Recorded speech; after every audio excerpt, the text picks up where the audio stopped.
નમસ્કાર, ખાસ રજૂઆતમાં આપનું સ્વાગત છે. આપની સાથે હું છું હિના. હવે આ કળિયુગનો જમાનો છે અને કળિયુગના જમાનામાં સૌ કોઈ શસ્ત્રથી ચાલે છે, પરંતુ આપણે ક્યારેય સતયુગના વિશે સાંભળ્યું છે? કેમ શાસ્ત્રથી ચાલતું હતું એના વિશે તમે સાંભળ્યું છે? એક એવી મૂવી આવી રહી છે કે ન માત્ર ગુજરાત પરંતુ આખા ભારતને હચમચાવશે. આજની જે યુવા પેઢી છે તેને ધર્મનું મહત્વ સમજાવશે, આજની યુવા પેઢીને શાસ્ત્રનું મહત્વ સમજાવશે અને પડકારો શસ્ત્રથી નહીં પરંતુ શાસ્ત્રથી કેવી રીતે ઝીલાય એની નોંધ આપશે. ત્યારે સૌથી પહેલા આપણે સ્વાગત કરીએ આ ફિલ્મની શાનદાર સ્ટારકાસ્ટનું અને સૌથી પહેલા આપણા શક્તિશાળી સર્વોચ્ચ અભિનેતા, આપણા શક્તિમાન મુકેશ ખન્નાનું ખૂબ ખૂબ સ્વાગત કરીએ. સાથે જ અત્યાર સુધી ફિલ્મ ઇન્ડસ્ટ્રીમાં જે સહકારમાં સૌથી વધારે પાત્રો આપ્યા છે કે જેમના પાત્રો ક્યારેક હસાવી જાય, ક્યારેક રડાવી જાય, એવા અભિનેતા કુરુશ દેવુનું આપણે ખૂબ ખૂબ સ્વાગત કરીએ. અને સાથે આ ફિલ્મની બ્યુટીફુલ એક્ટ્રેસ સોનુ ચંદ્રપાલનું આપણે સ્વાગત કરીએ છીએ અને સાથે આ કન્સેપ્ટ લાવ્યા છે આજની યુવા પેઢી માટે એવા શૈલેષ બોગાણી અને અતુલ સોનાનું આપણે સ્વાગત કરીએ કે જેઓ પણ આ ફિલ્મના डायरेक्टर છે. तो सर, मुझे आपसे पहले ये पूरे इंटरव्यू की शुरुआत करनी है. गुजराती कितनी आई ये फिल्म करते करते? मुझे गुजराती आई कि नहीं आई, पर मेरे साथ काम करते करते पूरी यूनिट को हिंदी अच्छी आई. But your question is noted because I don't do Gujarati films. I never, I always refuse maybe 10, 12, 15, I don't know, चाहे मराठी, चाहे Gujarati, Punjabi. But this film came to me and I was waiting for such film. I am very choosy. Mahabharat के बाद में भी 25 फिल्में मना करके मैंने सौगन, सौदागर और तहलका 3 फिल्में की थी, 25 फिल्में मना की थी. आज भी वही मेरी बात है. लोग बोलते तमें कहाँ छो, क्यों नहीं होते? तो दिस फिल्म गुजराती होने के बाद भी कहानी was pan India. It is nothing to do with Gujarat.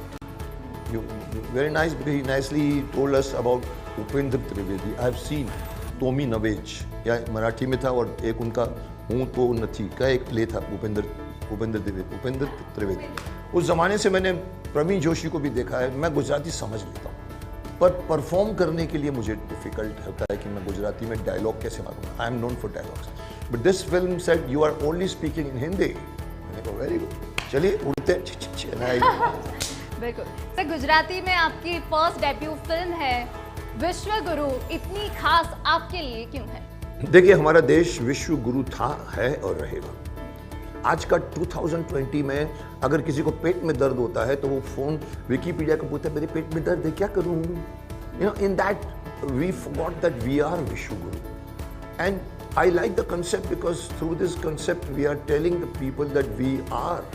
जैसे मेरा सवाल था कि मेरा देश अब विश्व गुरु कब बनेगा, I used to ask that question because एक बार मैं बीच में बोल गया था. आई मस्ट टेल यू कि मेरे पास एक सेंटेंस निकल गया था बोलते बोलते, भरे पड़े हैं चोर, डाकू और बेईमान, फिर भी मेरा देश है महान.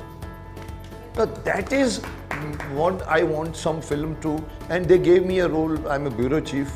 Kashyap is the name of, and how our culture is being ruined by so many things, from outside also, from inside also. We are trying to fight with shastra, but this film gives the message that कभी-कभी युद्ध शस्त्र से नहीं शास्त्रों से भी जीता जा सकता है. आजकल के बच्चे तो शस्त्र छोड़ो, शास्त्रों छोड़ो, मोबाइल फोन से लड़ते, युद्ध करते, मोबाइल फोन को लेकर.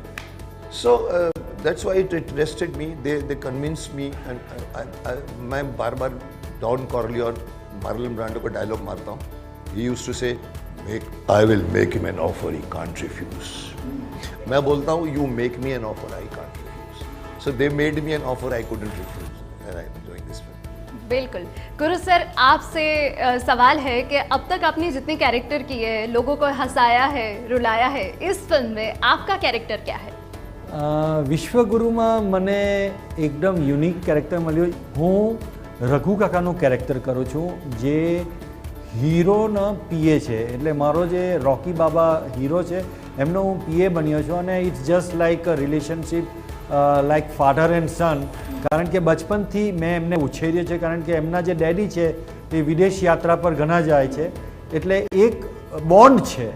અને એમના દરેકે દરેક personal professional level man Friday દરેક કાર્ય હું જ કરું છું અને ઇમોશનલ સપોર્ટ પણ હું જ આપું છું.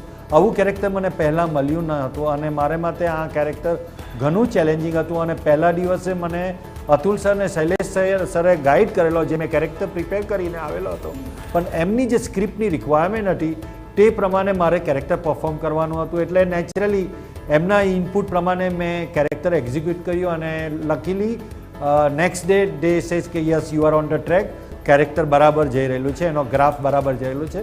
તો થેન્ક્સ ટુ અતુલભાઈ અને શૈલેષભાઈ કે મારું કેરેક્ટર બરાબર એક્સટ્રેક્ટ કીધું. અને બિલકુલ, તમારો કોઈક એવો ડાયલોગ છે ગુજરાતીમાં જે દર્શકોને ખૂબ ટચ કરવાનો છે? ડાયલોગમાં તો એક વ્યથા છે કે જ્યારે પણ રોકી બાબા મુશ્કેલીમાં હોય છે તો એમનું દુઃખ રઘુ કાકાને વધારે થાય છે.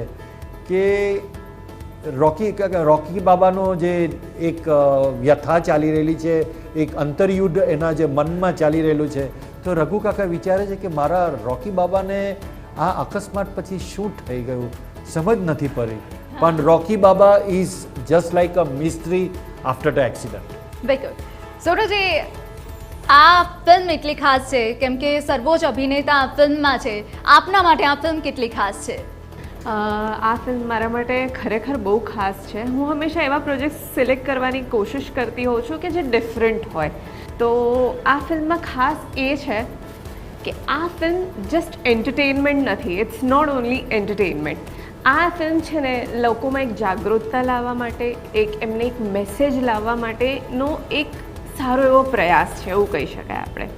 અને આ ફિલ્મમાં મારું જે કેરેક્ટર છે એ મેનકા શ્રોફનું કેરેક્ટર છે, જે એક કોન્ટેન્ટ મતલબ એક એન્ટરટેનમેન્ટ ઇન્ડસ્ટ્રીની ક્વીન હોય છે, જે સારા મતલબ લાઈક સિરિયલ્સ ને એવરીથિંગ. વિશ્વગુરુનો મતલબ જ એ છે કે આપણા દેશમાં ઓલરેડી આપણા શાસ્ત્રોમાં એટલું બધું જ્ઞાન છે, જેને સાયન્સે પણ આ વસ્તુને મતલબ પ્રૂવ કર્યું છે કે આપણી શાસ્ત્રોમાંથી બહુ બધું નોલેજ લઈને એ લોકોએ ડેવલપમેન્ટ્સ કર્યા છે બહુ બધા. તો એ ડેવલપમેન્ટ્સ આપણી પાસે ઓલરેડી પહેલેથી હતું જ. તો એ જે બધી વસ્તુઓ, જે નોલેજ આપણી પાસે હતું, એનો આપણે ઉપયોગ કેવી રીતે કરી શકીએ એ પણ ક્યાંક ને ક્યાંક આમાં તમને જોવા મળશે. બિલકુલ. શૈલેષજી, ટીઝરે તો એટલી ધમાલ મચાઈ છે કે ફિલ્મ સુપરહિટ થવાની જ છે, કારણ કે વિશ્વગુરુ જે આજની યુવા પેઢી માટે ખૂબ જરૂરી છે. ધર્મ અને શાસ્ત્ર, આ બંને વસ્તુનો સમન્વય જ્યારે થાય ત્યારે આજની યુવા પેઢીને ખબર પડે કે શસ્ત્ર તો કંઈ જ નથી. ફર્સ્ટ ઓફ ઓલ વાત કરું તો અત્યાર સુધી જેટલા પણ મેકર્સ ફિલ્મ બનાવતા હોય છે, અને મેં પણ આગળ ઘણી ફિલ્મો બનાવેલી છે, પણ આ જ્યારે સબ્જેક્ટને મેં સમજ્યો, આ સ્ક્રિપ્ટને હું સમજ્યો, ત્યારે પર્ટિક્યુલર કારણ મને ખબર પડી કે જ્યારે ઓડિયન્સ ફિલ્મ જોવા જાય છે તો શું કામ જાય છે? 99% લોકો એન્ટરટેનમેન્ટ માટે ફિલ્મ જોતા હોય છે. મારા હિસાબે એન્ટરટેનમેન્ટ, લોકોને ખબર નથી એન્ટરટેનમેન્ટ માટે શું આપણને મળે છે. કોઈ પણ વસ્તુ આપણે ફિલ્મ વિઝ્યુઅલ જોઈએ છે ત્યારે એનું આપણે અપ્લાય કરીએ છીએ, તો લોકોને ખબર નથી પડતી કે એન્ટરટેનમેન્ટ સાથે એ લોકો શું વિચાર લઈ રહ્યા છે. પણ સતત સતત વિઝ્યુઅલ, એ લોકો વિઝ્યુઅલ દ્વારા જ પોતાના અપનાવે છે. એટલે હંમેશા મેકરને ધ્યાન રાખવું જોઈએ કે વિઝ્યુઅલ તમે એવું આપો કે તમને કોઈના કુટુંબ, કોઈની માણસની જે પરિસ્થિતિ છે સારી થાય, અને એ તમારા ફિલ્મમાંથી સારી વસ્તુ લઈ જાય. ભલે સાથે એન્ટરટેનમેન્ટ આપો, પણ એક ફિલ્મને કોઈ પણ ફિલ્મ બનાવો. સરે કીધું કે મારે શક્તિમાનમાં મેં 200 મેસેજ આપ્યા હતા, એક બાળકથી મોટા સુધી. તો પણ મારી બી બધા મેકરોની છે કે કોઈ પણ ફિલ્મ બનાવો, કોઈ પણ સબ્જેક્ટ બનાવો, મેસેબલ હોવો જોઈએ. બિલકુલ. અતુલજી, વિશ્વગુરુ આજની યુવા પેઢી માટે શું, આવનારી અનેક પેઢી માટે એક સંદેશ લઈને આવવા જઈ રહી છે? આ ફિલ્મ બનાવતા કેટલી મહેનત પડી છે, અમારા દર્શકોને એ જાણવું જરૂરી છે. સૌથી પહેલાં તો હું વિશ્વગુરુ શા માટે બનાવવામાં આવી એના વિશે કહું છું. વિશ્વગુરુ ફિલ્મો જે બને છે ને, ખાલી મનોરંજન માટે નથી બનતી, એક માર્ગદર્શન માટે પણ હોય છે. કેમ કે આ જે વિશ્વગુરુ અમે બનાવીને, તો એના માટે એક માર્ગદર્શન છે જેનાથી લોકો જોશે, શીખશે અને જાણશે. બિલકુલ. મુકેશ સર, અમારા દર્શકોને અગર ગુજરાતીમાં કહેવું હોય કે આ ફિલ્મ તમારે જોવા જરૂરથી જવાનું છે, તો કઈ રીતે કહેશો તમારા અંદાજમાં? જાઓ, તમે બધા જાઓ, ફેમિલીને લઈને જાઓ, ફેમિલી સાથે બચ્ચાને લઈને જાઓ. આજ કે બચ્ચા લોકો મોબાઈલમાં ઘૂસી ગયા છે. सो आ फिल्म जो તમે एंड मालूम करो कि आप सिर्फ गुजरात में नहीं रहते, आप भारतवर्ष में रहते और તમે ભારતવર્ષનું જાણો, ભારતવર્ષનો સંસ્કાર જાણો, भारतवर्ष कितना बड़ा संस्कृति थी, इतने बड़े उपनिषद, इतने बड़े वेद पुराण सब भूल गए हैं आज। सिर्फ और सिर्फ मोबाइल फोन, विकिपीडिया, कुछ नहीं। दिस फिल्म और even the old films used to be always परिवार देख सकता। आज सब 10 में से मुझे 9 फिल्में या 8 फिल्में ऐसी लगती हैं आप परिवार के साथ, एनिमल फिल्म क्या आप परिवार के साथ देख सकते हैं। ठीक है, बाप के लिए कर रहा है, पर साहब ऐसा जैसे अभी इन्होंने कहा कि विजुअल्स होते हैं साहब। शाहरुख खान बाजीगर में मंगेतर को उठा के फेंक देता है, अरे हूँ पण करी शकी, शाहरुख खान ने કર્યું। तो दैट थिंग इज તમે જોશો આ ફિલ્મ जो મને टूटी फूटी गुजराती आवे छे, पर मारी बातें मानी लो, जाओ और फिल्म देखो 1 अगस्त को। બિલકુલ કુરુશજી, તમે શું કહેશો અમારી ઓડિયન્સને? હું દર્શકોને એ જ કહેવા માગું છું કે વિશ્વગુરુ તમે ફિલ્મ જોવા જાઓ તમારા પરિવાર સાથે, તમારા જેટલા બી ફ્રેન્ડ સર્કલ છે, સોશિયલ મીડિયા સર્કલ છે, બધાને આ ફિલ્મ જોવા પ્રેરિત કરો। એકવાર જોઈને પછી તમે વર્ડ ઓફ માઉથ પબ્લિસિટી કરો, કારણ કે આ ફિલ્મ કમર્શિયલ એન્ટરટેનમાં નોટ ઓનલી ઇન ગુજરાત, પૂરા ભારત દેશમાં એક ઇન્ફ્લુઅન્સર ફિલ્મ બનશે, એક પ્રેરિત ફિલ્મ બનશે અને એના પરથી ઘણી ફિલ્મ બનશે।